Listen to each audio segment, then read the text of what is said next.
Rev up your engines!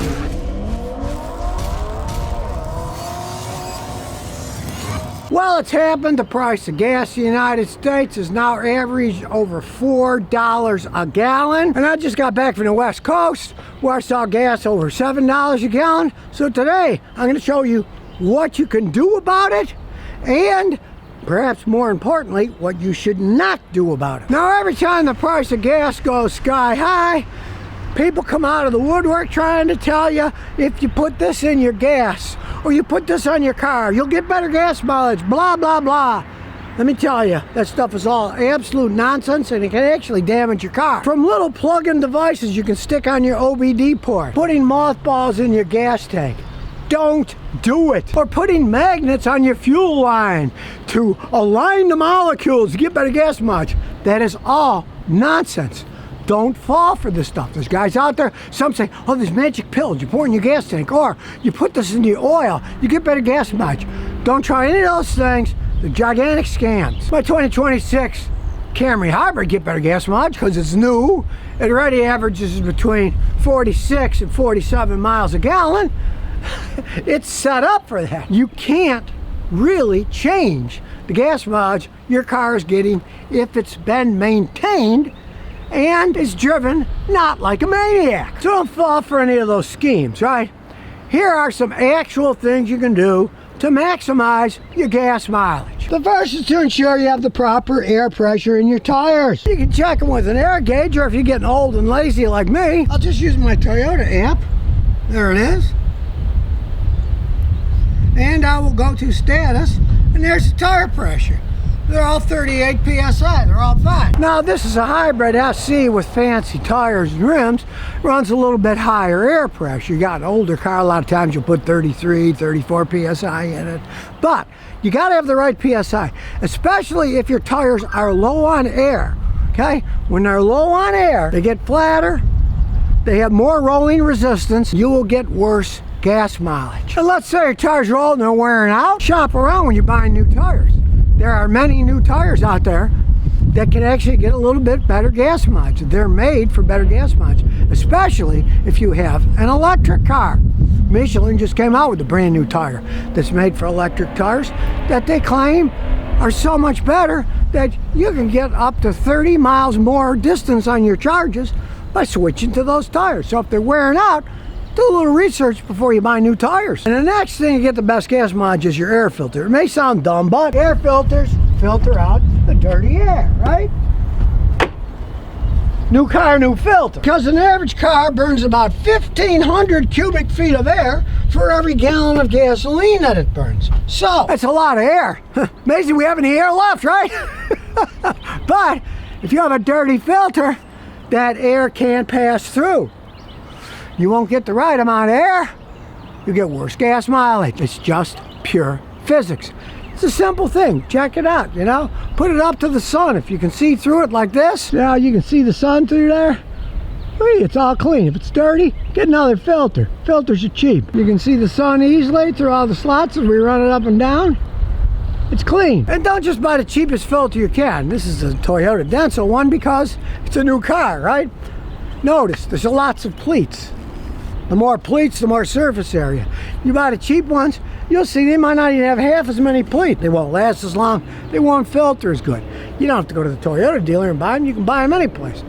Just go by the parts number and match it up online. Buy them at the best price you can get. Get 2 or 3 of them at a time. Then you don't have to worry about getting the right one when you find out yours is dirty. And of course, you want to have clean oil. Make sure it's clean. I don't care what anybody says. I still change it every 5,000 miles. Full synthetic oil filter. Never have problems to get the best gas mileage. Now, in the case of this Camry, it's kind of a bizarre situation. It uses this super light 0W8 oil. The lighter the oil, the better the gas mileage. But, and this is gigantic, but Toyota says in the US, this Camry, 2.5 liter, Atkinson cycle, hybrid, supposed to use 0W8. Yet, the same exact vehicle, engine, hybrid system. In Europe, they tell them to use 0W20. In Europe, their standards are more towards long life of the engine, hence a heavier weight. In the United States, they're stressing gas mileage. So now they're saying use the super ultra light oil but it's the same engine that's in the European version. So, something's really funky here. I don't care what anybody says. If you want to err on the conservative side, hey, put 0W8 in here. Toyota sells it, but they don't make it. Mobil 1 makes it, and they claim they put a bunch of molybdenum sulfate in it. It's an additive to help lubricate stuff. They say that the engine inside is coated with the molybdenum. Mercedes had been doing that for ages, years ago. It's a process that actually works, right? It's got a long warranty on it. If something does go wrong, like it did with the V6 twin turbos they put in the Tundras, well, Toyota's gonna have to fix it for free. So, you know, if you wanna not mess with warranties and stuff, just put in what they say, that if something goes wrong, they're gonna have to fix it. I just think it's totally bizarre that one says 08, one says 020. And then I just saw one yesterday, guy brought it in, he had a Highlander, and they said to use 0W16 oil. It was a year old. It was 2025 instead of 26. That was in the United States. So, you know, what's up with that? The same system, and that one they said use 0W16. Now they're saying 0W8. Like, I don't know, it just is not logical to me. It does not make sense. The thing that does make sense in terms of physics is the lighter weight oil will get better gas mileage. There's no arguing that. And in different areas and different models saying, well, 0W8, no, 0W16, no, 0W20. And they won't tell anybody about it, right? Because when I ask the people, the dealers, they just stonewall me with corporate BS, you know? Well, that's what Toyota says, so that's what we're using, blah, blah, blah, blah, right? But even they were using 0W16 in these things because they didn't even have the 0W8 in stock, and they would say, well, you can use the 0W16 once. They had to say that because some of their dealerships are putting it in oil changes, and people would be mad as hornets, right? So who knows what's actually going on other than the lightest oil that your car is designed for will get you the best gas mileage. There's no arguing that. That's pure physics. The next thing you want to talk about for better gas mileage is your coolant, as naughty as it sounds. Because if your car is older and the coolant is all dirty and corroded, it will actually create an electrical charge in the system, which you can measure with voltmeters. Sticking them in the coolant, and you'll find out that it actually has an electrical charge. And what that electrical charge does is it screws with all the sensors of the car, and the car won't run right. Now, of course, you want to keep it clean anyway. You don't want it corroding your aluminum engines. Scotty, aluminum doesn't rust. What do I care about that? Well, yeah, aluminum doesn't rust. I'll give you that. But over time, aluminum can corrode worse than iron can rust. You see that white flaky stuff on old aluminum, like a beach chair at the ocean. You see how corroded they get? Eventually the legs fall off, right? So you want to keep clean coolant. Now, it's not that big of a deal. Like Toyota coolant, a lot of it is good for 100,000 miles, 7 years. Some of them even go 150,000 miles. They go a long way before they go bad. But if you got old dirty stuff in there, you want to save your engine anyway. But if it's that bad and it's created an electrical current, it will mess with your computer system, and your car will get worse gas mileage. Plus, it'll run worse too. Now, again, I have to reiterate that these engines are designed by engineers, and if you think putting some crazy device or adding something to your gasoline is going to help with gas mileage, you're insane. Because if you take an average gasoline car, the thermal efficiency of turning gasoline into power is anywhere from 30 to 32%. Meaning that anywhere from 70 to 68% of the energy is wasted as heat, comes out hot exhaust, runs through the cooling system, right? One of the reasons this car can get 46 to 47 miles a gallon on average is because it has a thermal efficiency of about 41%. Might not sound like much, but it's a big deal. It has special thermostats, special flow, so that this engine is more efficient in burning gasoline and turning more of that gasoline into energy that drives the wheels instead of blowing a lot of hot air out of the exhaust. Again, we're talking pure physics. These things are engineered now. It just magically pop out of the sky and land here, right? Consider you go from 30% to 41% efficiency. That's a pretty big jump. And it does it through tricks that have been pretty well designed over the years. Like, it's got the GDI fuel injection system, high pressure. It also has regular port injectors. Toyota's got a dual system. And it has an Atkinson cycle variable valve timing. So the valves have a timing system set that there's somewhat overlap when the valves open and close to make more efficient use of the wasted heat that normally just flies out the exhaust pipe. This is very complicated stuff, right? And sticking a pill or putting some weird stuff in your oil is not a good thing to mess with, because this is set up for running on our gasoline, not crazy other things, right? So just stay away from those things. If you really want to get good gas mileage, go and get a hybrid. Don't try to invent your own hybrid. Believe me, if there was a system that worked, they'd use it, right? They got so many bonus points for getting better gas mileage. I say I'm not really happy with the 0W8 lightweight oil myself. I wish I lived in an alternative universe where this one I would run it in 0.8, and the alternative universe I would run 0W20, and then compare the gas mileage and compare what happens if they both went 400,000 miles. Then I could really say, okay, here's what I found. But I live in this universe, so I got to deal with the crap that's here. So in that respect, we'll go back to gasoline. Now, do not waste your money on more expensive gasoline. Almost every car out there is made to run on regular, plain gasoline. The regular, not the middle or not the high test. The computers can make it run fine on that type of gasoline.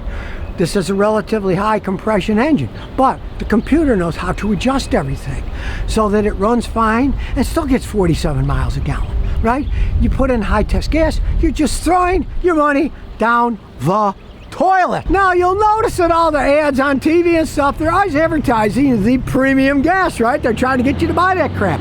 You don't need to buy it. That's just an advertising play for the companies to try to sell you gas. They make a lot more profit. It doesn't cost that much more for them to actually make the premium gas, but they'll charge like $1 a gallon more because that's more money in their pocket. And years ago, they actually got taken to the Senate to say, how can you charge so much for that? And they say, well, it's the advertising costs. Because if you noticed, we don't advertise the regular gas. We only advertise the high test. So it gives them another excuse to charge more money for it. But in 99% of the cases, you don't need the crap in the first place. Of course, one of the best ways to get better gas mileage is your driving style. And these buttons here, Eco, Normal, Sport, they really make a difference. You put it in Eco, you get the best gas mileage. Normal is a comparison. Some Eco, some Sport, and Sport, of course, is the fastest. If you don't want to get bad gas mileage, stay out of the Sport, stay out of the Normal, and put it in the Eco. And of course, the biggest factor is how fast you accelerate. If you accelerate slower, you're going to get better gas mileage. That's just a fact. And if you have a hybrid like this, you want to drive more with it in the Eco Zone. As you can see here, we're going to Eco Zone, you're going to get better gas mileage. If you floor it, there goes your gas mileage, way up. Using more gas, higher it goes, more gas you're using. Take your foot off the gas when you're going downhill, it will actually charge it back up again. And of course, the advantage of a hybrid is as you put the brakes on, you can see it charges even more, so you'll get better gas mileage. Now, here's a myth that a lot of people fall for, and it's not real. Turn off the AC to get better gas mileage. In most modern cars, that's not the case. They've done studies. If you have a car on a highway especially, you roll the windows down, you get more drag, you get worse gas mileage. So, if you run the AC and roll the windows up, you'll actually get a tiny bit better gas mileage in most modern cars because they have compressors that don't use that much power. And especially in something like this because it's a hybrid. It has an electronic AC compressor. It runs off electricity. It doesn't run directly off the engine. With the big hybrid battery, it really doesn't affect the gas mileage at all. As a matter of fact, this Camry got half a mile better gas mileage on a highway with the windows rolled up and the AC on versus the AC off and the windows rolled down. My son wanted the outside air, so he rolled it down. We drove to the Smoky Mountains. So that tells you, that doesn't affect your gas mileage much unless you got an old clunky car, you're doing a lot of stop and go driving in town, and then it could drag the engine a little bit. But unless your car's in really bad shape and it's running horrible anyway, then of course you turn the air conditioning on, that extra strain will make it run even worse and get worse gas mileage. But if your car's running fine, don't worry about it eating up a lot of gas. They don't. And let's say you're thinking about buying another vehicle. Hey, these vans get horrible gas mileage. No matter what you buy, it's going to get horrible gas mileage. Don't think you can buy it and make it get better gas mileage. It won't. I mean, you can take all the extra weight out of something to make it get better gas mileage, but what's the point of buying a big work van if you're not going to fill it up with stuff and work out of it? That doesn't make any sense either. But on the other hand, if you're going to buy a van, a minivan, okay, this is my son's old Sienna minivan. My son in Rhode Island has a 2-year-old Sienna that's a hybrid, and that hybrid gets twice the gas mileage this thing does. Twice. So, if you are going to get a minivan or something like that, think about hybrids, especially the Toyotas that are the bulletproof hybrids. The other hybrids, yeah, some of them are okay, but none of them last as long as the Toyotas do. And of course, to get better gas mileage, plan your routes, all right? Now, unless you got a hybrid, then you don't care. It's the weirdest thing. I mean, this thing gets 48 miles a gallon in stop and go traffic, better than it gets on the highway. Gets more like 46 on the highway. But if you don't have a hybrid, plan your trips. Stop and go is going to be a gas hog. I got customers with big American cars. They might get 26 on a highway. They get 16 in town. So if you can take the highway to get somewhere, go right ahead, as long as you're not in gridlock going through New York City or downtown Houston on a highway where it's always jammed people and it's like driving in stop and go traffic. So yeah, gas is getting really expensive. Now at least you know the logical things you can do and the illogical things that you should never even think about doing to your car in an attempt to get better gas mileage. So if you never want to miss another one of my new car repair videos, remember to ring that bell.